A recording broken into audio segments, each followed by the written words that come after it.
So for me, after her loss, it was like one operating through a new lens of like, now I'm approaching this business alone, which I had just never imagined doing. So I had to take on a new mindset with it, but it was also like the way in which I process things, and this comes out in the documentary too. It's one of the underlying threads is the one of the ways that I process emotions is through either light or movement. And so creating things is very helpful for me. It's very meditative for me. Yeah, So of it really course. played that role of being able to make things just to be able to have that time to like focus on a new project, allowing me to just meditate into whatever it is that I need to process through that Of grief. course. Hi, and welcome to Handbag Designer 101, the podcast with your host, Emily Blumenthal, handbag industry expert and the handbag fairy godmother. Each week, we uncover the stories behind the handbags we love, from the iconic brands and top designers to the creativity, craftsmanship, and culture that define the handbag world. Whether you're a designer, collector, or simply passionate about handbags, this is your front row seat to it all.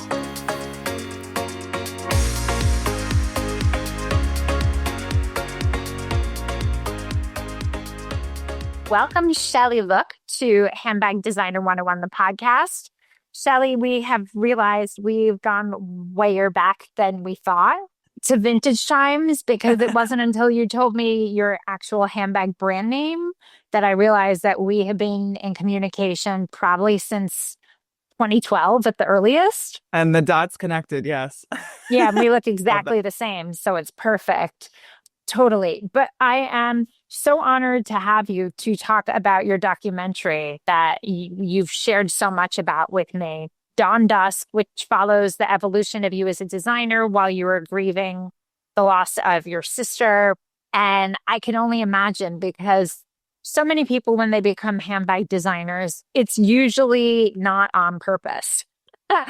9 times out of 10, they have either day job, corporated, something like that. And then they have this aha moment and something inspired them to do something creative.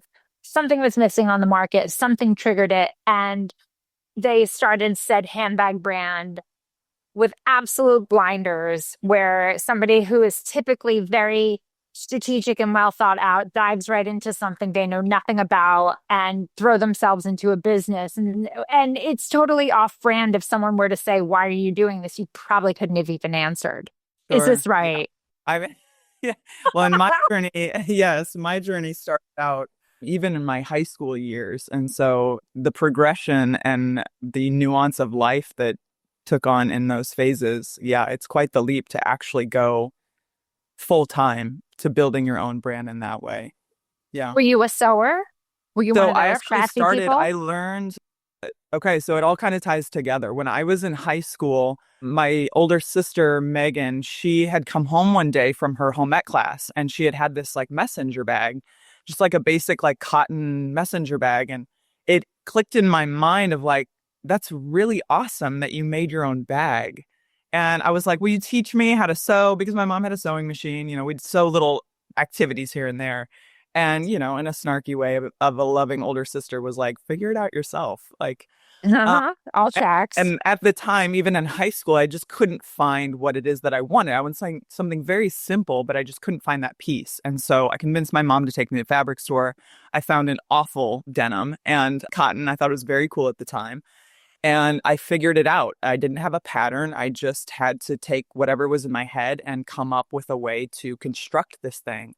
But I did it. And maybe it was because I had a little chip on my shoulder. I'm not sure. But I like to think it's more so just wanting to get that finished piece I couldn't find.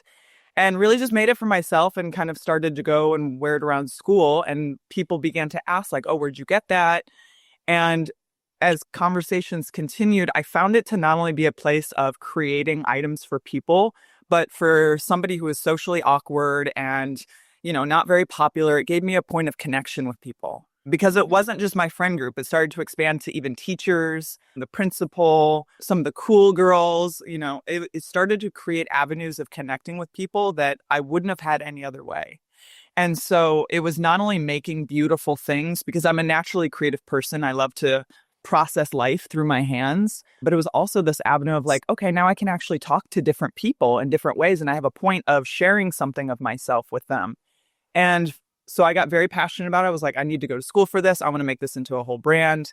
Went to college and went down the like fashion marketing realm and built it along the side. I was just always doing it on the side. Went into fashion retail management, leaned into visual management, but still was doing it on the side. And then at one point, my partner David and I were just discussing of like, why not just try this? Because it was becoming so like a heavy workload to be working full time, but also doing this on the side, where it was like, why not just take the leap? So in 2013, I quit my full-time job and just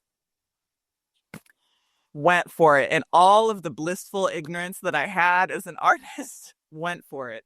And I had the company for about 7 years and concluded it in 2019, right before the wave of pandemic. And I don't regret a moment of it. I would go back and do it so differently now, but it was an excruciating but beautiful, complex experience, which I'm sure you've heard many times, and you yourself have experienced.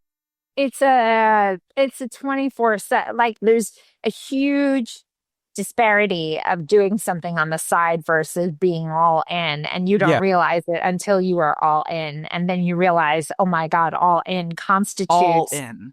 Like your home, your free space, any weekend, any every trip, bit of thought life. Yes. Anytime you go anywhere, you're like, oh, here's a boutique. I should go in and introduce myself. How should I wear it? Okay, what bag of mine should I bring? It is. I wanted to. Where did you go to school? So I went to Columbia College here in Chicago. Okay, so you never left Chicago. That was never on the docket. Never left Chicago. No. Oh my God. I know. You referenced David Look, i.e., you know, the partner, i.e., where the name Look comes from. Yes. How old were you when you met him?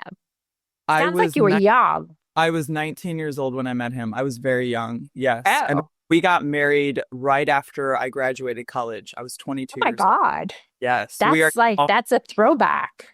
Trust me, we just celebrated 17 years of marriage and we're like, we're there now. Wow. Gratefully, so you met him in college? So technically we actually went to the same high school, but I didn't know him in high school. I knew who he was from a distance, but I didn't think twice about him. But my closest friend in high school, Renee, he actually grew up with. They were like siblings. They lived down the street from one another. And she was actually the one that her and I were scheming to like do the college things, check off the parental approval. And then we were both headed to New York together to build this handbag brand. She was all in with me. And so she went to a separate school than I did, a couple hours away. So on the weekends, if we had a free weekend, we would visit one another just to obviously have time as friends. But we were also like dreaming and building and how are we going to do this? And when are we going to do this? And et cetera. And in December of 2005, she was headed up here for one of those weekends. And she got in a very bad car accident. And she passed away that weekend. And I went home for obvious reasons, but her parents had asked me to help come and help them make decisions because I was the closest person to her other than her fiance. But at that time, this was 2005, at that time, her fiance was stationed in Iraq because he was part of the army. And so they were like, would you come back and facilitate everything and make decisions of what she would want? And that week was like, I obviously wanted to help them, but I was obviously in my own blur of grief that I technically met him for the first time that week because he was so integrated with their family. He was there to like help put together photos and support them. And so he was just really present throughout the week, helping the family as well. But there was no like thought of anything. But after that week, obviously I had to come back to school and just process everything here. But it wasn't until a couple months later through a group text that him and I kind of reconnected. And super long story short, after several months of just connecting over friendship, it grew into something much more.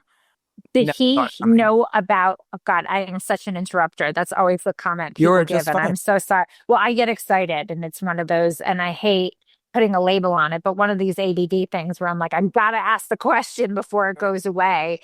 Had he, number one, I'm so sorry, like this loss that has clouded over you. no person should have to deal with this, let alone at such a young age, let alone having it happen again and again. I'm sure all of that, kept a drive of what you were doing, saying, okay, now I have to keep doing this purely out of principle because she's not here. And how can I stop this? Because that stops the memory of her and what we've tried to Spot on. create. And had he heard about your brand bags in high school? Did he know you existed I from mean, that? Like, I think he would have because actually one of his girlfriends, this is wild. I had made a bag for one of his high school girlfriends. So I'm sure in the flow of things, stop. Oh my I God. actually haven't asked him that if he knew of it in high school. Now That's, I give you something, a talking point yeah. 17 years later. And the ROI of this just keeps going and going. Oh my goodness. I can't believe you had to go and deal with all this. How old were you? 19 I was when she 19. passed? Yeah. Oh, God. Yeah. God. So you were the one who went in, and while you were doing this, were you clearing out all of her handbag stuff and everything and I taking mean, all of it was anything that her parents needed help with, whatever they were ready to have somebody be present in the house for, like, what would she want to wear? Like, what kind of photo slideshow would she want? Because this is 2005. This is like pre all the digital age. So it was like you actually had to bring physical pictures to put together a slideshow, and what would she want that to look like? Just like little aspects of her that they just wanted some feedback on, from like what the casket would look like, and just all Oh these my things that you God. to do. But to me, it was a matter of honoring her life and Of helping her course. something. Processing it as a friend is one thing. I can't imagine processing something like that as a parent, nor do I want to. No, So I'm grateful I was able to yeah. be present to help in any way I could. But yeah, a lot of that week is very blurry for me because I think I was just, Was that a reason why you were able to continue with the handbag brand at that point? Were you like, okay, I'm dealing with grief. I think I need to keep going purely out of principle? I don't know that it was like principle, because her and I were wanting to build something beyond the handbags. Like the handbags just kind of spoke into one angle. She had more of a lean towards clothing. And so it was like, let's bring this whole picture together. So for me, after her loss, it was like, one, operating through a new lens of like, now I'm approaching this business alone, which I had just never imagined doing. So I had to take on a new mindset with it. But it was also like, the way in which I process things, and this comes out in the documentary too, it's one of the underlying threads, is one of the ways that I process emotions is through either light or movement. And so creating things is very helpful for me. It's very meditative for me. Yeah, So of it really course. played that role of being able to make things just to be able to have that time to like focus on a new project, allowing me to just meditate into whatever it is that I need to process through that Of grief. course. And even there's like moments of joy, because after you lose someone, you start to feel guilty for feeling joy again. So even needing to complexity of grief was helpful for me to have something to focus on doing, and creating and building was, yeah, that was very helpful for me to You continue know, it.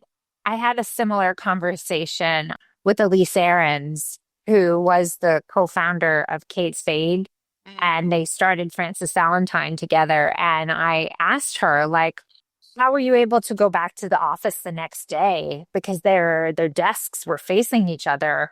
One day she's there, the next day she's not. How are you able to continue a brand and a business, let alone with your partner, your best friend, who Yep. is just not there? And Yep.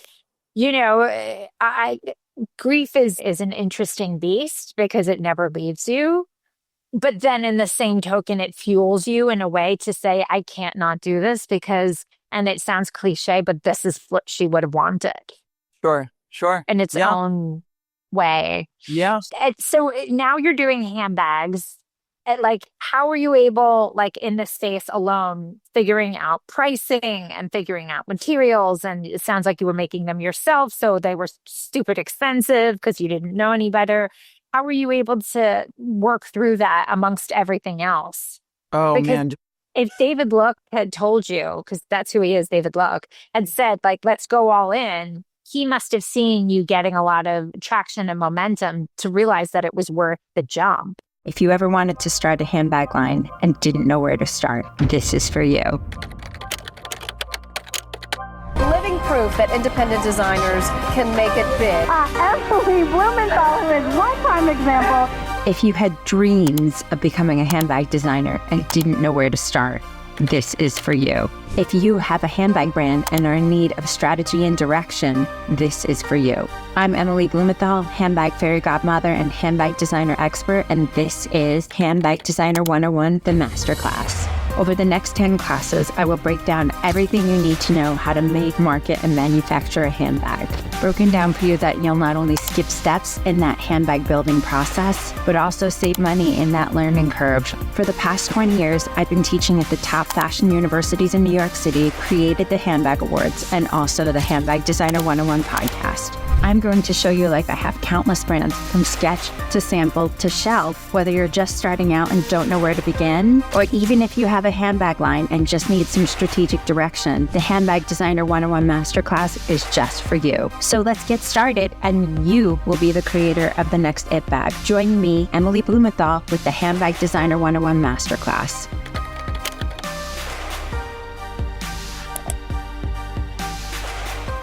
Yeah.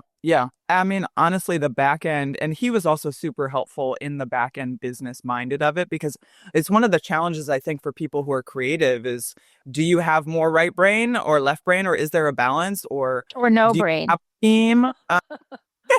Because it can be very difficult for people who are more right brain bent to know how to price, know how to do all of that business necessity, because it's cash fuels everything. And so mine was a lot of trial and error, a lot of dry spells, a lot of push through, a lot of what have I already saved up to this point to just personally invest in and just let it do a slow grow and just try a whole bunch of things. And it culminated to a point where it was in about the 6th year that I was part of like an executive coaching team and received some really good advice from one of the women there, one of the female executives, where she was like, you're at the 6th year, you're at an interesting crux. You are burnt out and you need to be able to have the space. You can't see the forest through the trees. You are just grinding and grinding. It's like, you need to take a few months away to just revisit why you started this. And she's like, have you ever gone to handbag school? And I was like, no. And she's like, why don't you look into that? I don't even know this woman. I'm like, you are out of your mind. Why would I go back? What? And I Googled it, and the only one that I found was one in Florence. And so I posed the question. Oh, you did that one? The leather program? I did the one 𝐷𝐸𝐻𝐸𝐻 in 2018. And it was like, now they're like built up and established. Yeah. Back then, they like barely had a website. I was like DMing people on Instagram going, is this real? Is this not real? Like, this seems like really charming, but is it just like one guy in his studio, or is it? I knew it when they just had an email address, because I had people coming out of that and applying to the Handbag Awards, and the website was like 4 lines. It was really like low budge. But, you know, it's still Italy. You still came out with handbags, and lo and behold, it was like, is this real? Yeah. You know? That was exactly it. I got enough information from people, bless them all, through Instagram that I legitimized it. And so I actually went there. I went there for 3 months to just revisit the craft, learn from the best, but also give me a chance to just step away from the business and really reevaluate how to approach it. Because I hit a plateau and I didn't know how to get past that plateau. And I had tried everything. I tried like made to order. I had tried just custom. I had tried direct to consumer. I'd done wholesale, and it was just like I just kept hitting the ceiling. So I went to school, and the schooling was obviously incredible for the sake of learning the craft. And it took my experience and my know-how up to a tier it hadn't been at, even though I had been at the craft for so long. But what it also allowed me to do was sit and actually evaluate the business and myself as a business owner in a whole new way, because it was finally quiet. Like you and I were talking about a moment ago, when you're owning your own business, it is 24/7 all the time, every single thing. And here I had this 3-month bubble of mental breathing room. Yeah. That at first I didn't know what to do with. I was like, this is chaos. Like, right. But once having nothing is sometimes more dangerous. Yes. And then once Pursuing I your got past thoughts the is, danger, yeah, it became exactly. peaceful. And I was able to actually be honest with myself of where I was at and feeling like I had boxed myself in, that this brand had become too much part of my identity. So when Yep. the business was up, I was up. When the business was down, I was down. So I'm like, no wonder I'm chaotic because I'm going off a startup, Yep. not a place to be. Yep. So after I came back, I implemented a couple changes that I thought would help. They did not. And so I was like, in August, I was like, I feel like I've put myself into a small little hole that I need to expand out of. I have more in me that I need to expand. I have more in me for handbags and beyond. I personally need to expand. And in order to expand, I need to close this chapter. And I closed it and switched to doing some consulting because I had already had a few asks for that and really leaned into that until 2020. And we all know 2020 just kind of like wiped everything out. But how But did the documentary come to be throughout all of this? Yeah. So in 2016, I released what was called the Dawn Dusk collection. And for part of that release, the small team that I had, we were like, let's do an open studio, let them get in the space, experience it all hands on, have everything on display, and just kind of like make a little bit of noise. Did this open studio, and semi-distant acquaintance friends of mine, they're called Jason and Blue Gerber. They're both directors. They work together. They had come to the open studio, and them among several other people. But it was about a week after that they reached out and they were like, hey, we're directors. We work in film, mostly commercials, but we would love to do like a little 5-minute segment on you as a maker. We think we want to do like a maker series, but we want to expand our portfolio a little bit. Would you mind if he like came to your studio and did the whole thing? I was like, of course. So we met and I shared more of my story. And as I expanded on the story of where I was at based on that specific collection, they were really moved and they were like, we think we might want to do something longer here. So they just started filming, and what started as a 5-minute promo turned into, we want to do a 20-minute segment, turned into we actually want to do a documentary film. And did they release the 5-minute segment? Was it released? I still give them a hard time. I'm like, I never got that promo video, guys. Oh my God. I got something exponentially better, but they came to me and they wanted to expand their work. And so they're like, can we just follow you? So they followed me from 2016 to 2019 when everything concluded. So they filmed me for 3 years. They even actually came over to Italy for 1 week of that time I was there and wrapped up filming in 2019. And then the world shut down. So I hadn't heard from them for a little while. I thought I just figured they released they let go of the project for whatever reason. Like I can't imagine doing a documentary film and then 2020 hitting. But then they reached back out in 2022 and they were like, hey, we are just waiting on the final coloring. We have the trailer. We're going to start moving this along. And I was like, this is great. Okay, great. And yeah, what they put together was beyond what I could have imagined because I didn't really know what kind of story they were going to tell. Yeah, of course. Of course. Because it wasn't like I reached out to them and I was like, hey, do a documentary on me for the sake of X, Y, and Z. It was them seeing a story and developing it. And so it was very unique to be able to watch it and realize their perspective and the story that they were able to follow versus something like, Yeah, no, I can't even imagine. So did you, were they the ones following up with you? Yeah. And how did it come to be when you're like, guys, I can't do this bag line anymore. Like I'm tapped out. They were did you think you killed their story? No, I can only imagine. Because I know quite a few documentarians, and they're going with their story in the flow, and then they hit this monkey wrench. Like, wait, what? Our whole culmination is like, what? I was just living my life, and I was like, you guys might want to know that this is. And they would always tell me, like, if there's like a big photo shoot you're doing, or if there's like a large thing, like, let us know so we can set up and get the right cameras and whatnot. So obviously this was a large milestone to let them in on, but I don't know if it ruined their story or I don't know, but regardless, I have to live my life. So you're going to take this direction, you need to take it. And they did a beautiful job with what they concluded with. How did it come to be though? Like, okay, the movie's done. You're no longer in handbags.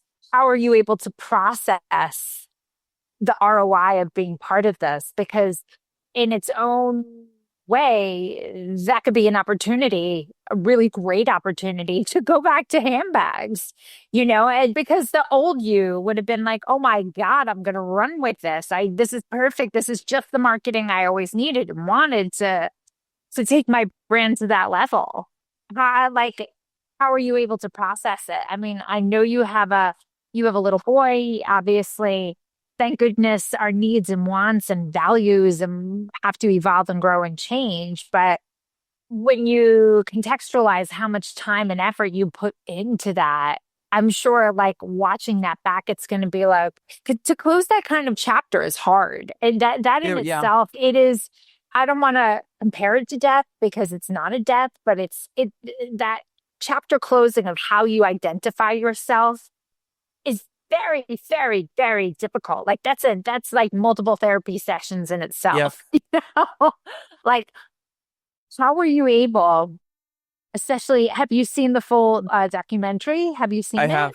Yeah, several times because they had it in a few film festivals I was able to attend. Yeah.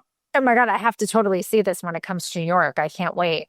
But how were you able to process watching it and saying like, Jesus Christ, I can't believe I did all of that and the dedication? Because especially now in hindsight, you're able to see like, okay, I would never do that again. That was a waste of time. So many of those that moments, was a waste of money. And like watching it in horror, like, God, I can't, but like, who is like, I want to scream at her saying like, do not buy that Italian leather. No one will care that it's Italian leather. You're going to regret that. Don't do that. Yeah, no, like that's an extra $10,000 that you will not get back. So like, true. That in itself must be hard to process. I couldn't imagine. I can barely do a front-facing TikTok video, so let alone seeing myself in a documentary. That would kill me. Oh my God. No, trust me. It was a bizarre experience because I'm a very introverted person. I am not a forward-facing, put me in front of a camera. And even that was a process for me to go through with them. And I'm sure. They were incredible, honestly, with how they would approach it. They were able to make the space and the process feel very safe, which was helpful. And you'll understand that once you see some of the content of it. But no, being able to watch it back was a little bit of an ick at first because you have to just get over the fact that you're just watching something about yourself, which just feels weird. Of course. It's out of body. Once I got past that, at the conclude of it, David looked at me and he was like, how do you feel? And I was like, I feel like I just opened up a gift. Because it's one thing, I'll describe it this way. The season I had of having my handbag business was a very specific season in my life. The way that season ended outside of the handbag business was very crushing personally. It was not a good way that I would have wanted the season to end for reasons outside of anything with the handbag business. And so whenever I would reflect on that season, I was remembering something very painful. But getting to watch the film put me back in the richness of that season that I had just been glossing over because of this other thing that I was grieving. And so it felt like a gift because when we sit and we reflect on a past season, all we have is our memory, which is very limited. But it's different when you can look back and see footage of beautiful, enriching, incredible moments. On top of the fact that they had interviews with some of my team, they had caught things on camera that I didn't realize they caught on camera that were so moving to me that I was like, it just enriched that season and helped heal my heart a little bit of how I viewed that time in my life. And so it's truly felt like a gift to be able to, while yes, there's all those moments you've talked about where you're like, don't do that. Why would you, all of those like cringe-worthy things. I actually feel like it's this thing that I get, this special gift in life that I get that is so rare that I get to go back and watch a season of my life and enjoy some of the richest moments that were truly in it. That is just so gratifying to hear that you were able to go through and to process and to push forward. I actually think this is kind of a poetic way of wrapping this whole conversation up. When is Dawn Dusk coming out? Yeah. So it'll be available on Tubi as well as Amazon Prime on August 15th. Oh my God. Well, when this comes out, before, during it, or after, this is August 15th, 2025. So whenever you actually hear this, it will be available. Shelly Look, thank you so very much for sharing your time, your story, your heart, your journey with us. How can we find you and follow you in the meantime? Sure. I'm mainly active on Instagram right now. It's just at Shelly Look, CHELLILOOK. The film is also on there. It's Dawn Dusk Film that you can follow a little bit more and see some of the trailer and some of the behind the scenes as well. Oh my God, I'm totally going to be promoting this right after. Thank you. Thank you so much. Thank you. Thank been a you pleasure. so much. Yeah. Thanks for listening. Don't forget to rate and review and follow us on every single platform at Handbag Designer. Thanks so much. See you next time.